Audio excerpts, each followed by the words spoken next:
Hey guys, what's up? Ricky here with Gonzalo.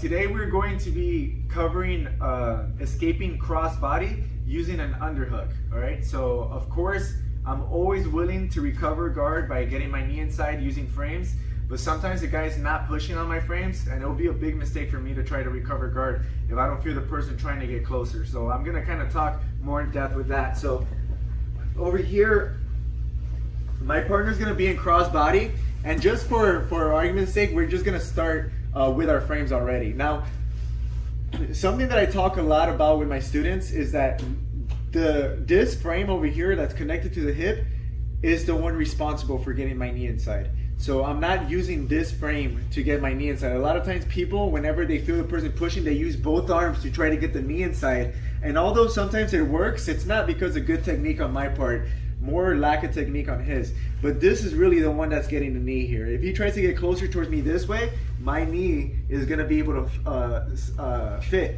because he's allowing me to create space by shrimping.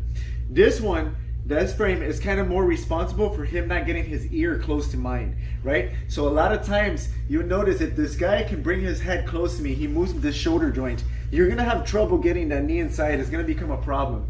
So if I ever feel that he is trying to get that head closer to me, that's a great indicator that I can start switching this frame into an underhook because he's opening that space for me. And right when I create that underhook, again, something that I always mention, if I have an underhook from the bottom, I'm always accompanying it with a frame.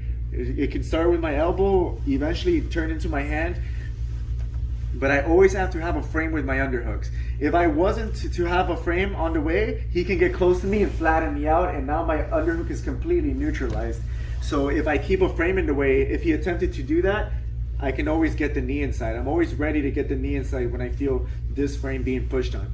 So from here, once I get the underhook, at the same time, it's kind of hard to see, but my leg over here is gonna be bumping behind his butt.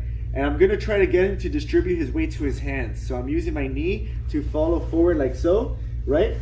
And of course, a lot of times they're not just gonna fall flat on their belly like this. If that's the case, I'm gonna be able to take his back. A lot of times he's just gonna resist that bump. So if I go and I try to bump and I feel him resisting, that's gonna allow me to come up on my elbow. That's an important detail because if you attempt to come up on your elbow first without that bump, he feels really heavy and now you feel like you're pushing him. And anytime he feels you trying to use muscle, he'll just go right through you, just flatten you out, and then you feel all the weight, right? So from over here, I create this bump right behind his butt, literally underneath his butt. I'm pushing him this way.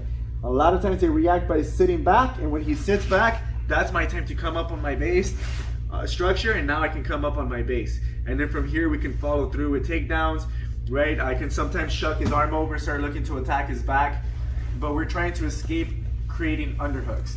And it's always good to have a combination of escapes with frames and underhooks, because when you start putting those two together, a lot of doors start to open.